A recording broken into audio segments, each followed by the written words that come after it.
watching Triple A Backstage. We're here with Ben and Miles from Bad Dreams. How you guys going today? Very well. I'm pretty good. Yeah. You guys just kind of came off stage from the main stage here at Maroochydore Fest. How'd you find the set? It was interesting. We haven't played together for a little while because Alex, our guitarist, has been up in Doueal and he's a doctor. So he has to go and stitch people up there. Yep. So we haven't been able to practice, but I think we got through it unscathed. Wow. So, was today the first time you guys actually got together and played a song? We rehearsed a few weeks ago, but it's always interesting when we don't rehearse.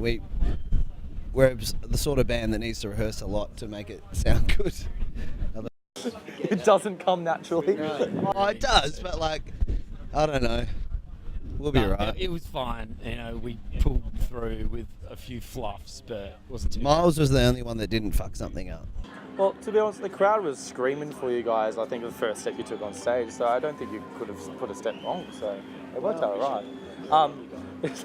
Well, I was on the barrier, I was seeing everything happening, and as I was on the barrier, there was this, as I was saying before the interview, there was this awesome girl in a wheelchair right up against the barrier as well, doing this. Yeah.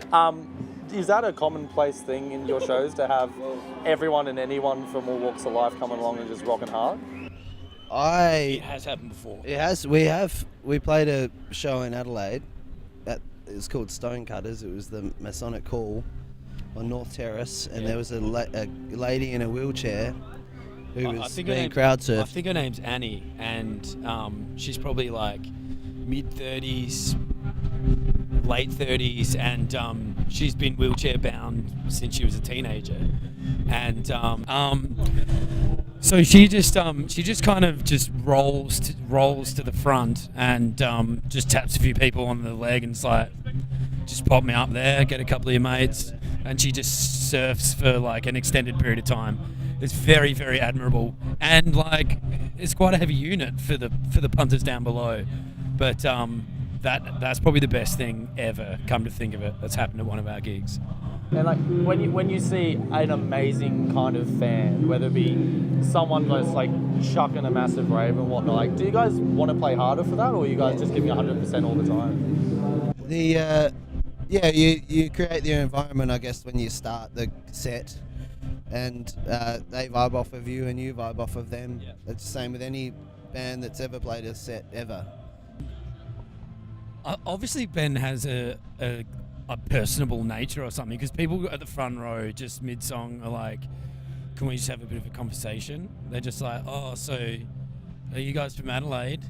What a strange time to initiate a conversation. But I think that's a testament to Ben's nature. That's a testament to Ben's nature. I can't. You're like, sorry? It's really hard not to do the Gervais line. I can't do one-on-one, mate. Yeah. In a smaller room, I'd still ignore you, cunt. We'll try to delve a bit more into music now rather than just a live show. As you said, you haven't released anything much in a while. Okay, last year. It wasn't up for a long ago.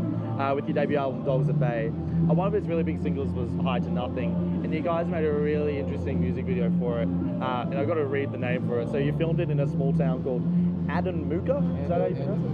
Yeah. What made you guys want to set the music video there?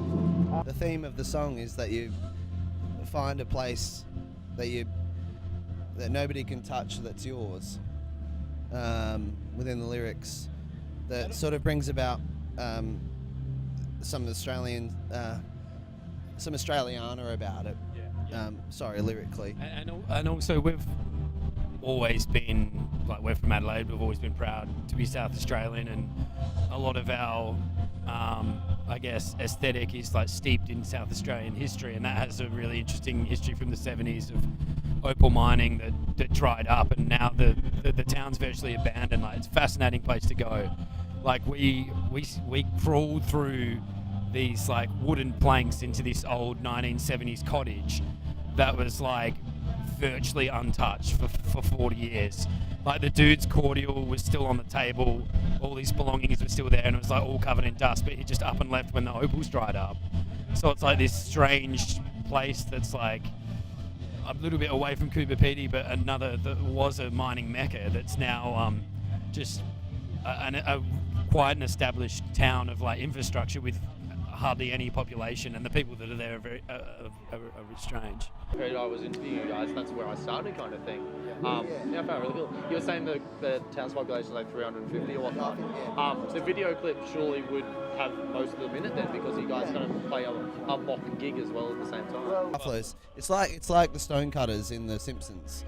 So it's like this club of gentlemen, and like back in the day, it was, very exclusive. No women allowed. Blah. They still perform these rituals, and you're not actually allowed in there. Like, we had to negotiate with the chairman of the Buffalo Association to let us in to film him. He was the guy putting on his gear, and it's just the most fascinating place. Like, and then I did a bit of Googling on the Buffalo Association. Like, it's kind of dried up over the last few years, but it went through a period where it was like a really prominent club, like a Rotary Club would be, or an RSL, or something like that, or Freemasons. But now it's kind of died off, and there's only a handful left. And because the town's so like stilted in time, they're still doing it. Like, just a handful of them. Like, there was 12 members, I think he said, 10 years ago. Now there's like 2, and he still like runs it. It's strange. It's kind of like a bowls club without a lawn. Obviously, we're backstage at the Maroochydore Music and Visual Arts Festival 2016. You just got off stage where there's these huge art installations, like. Bertie Blackman did the artwork. Yeah. The question is, if you guys are charged to do the art installations for next year's festival, what would Bad Dreems want to create and what live throughout the? That's a good question. Nice question. oh Jesus, you'd have to give me a year. I'd probably enlist Gavin Wanganeen. I was looking at his art the other day, and it's wicked. It's like Indigenous artwork with a contemporary twist. It's really cool. So something like that. I don't know. I'm not well versed in this, so I don't want to say something silly. So. Yeah. Cool. Well, you've been watching Doueal backstage here at Maroochydore Music and Visual Arts Festival with Bad Dreems. Super top blokes. Check the music out. See you later. Excellent.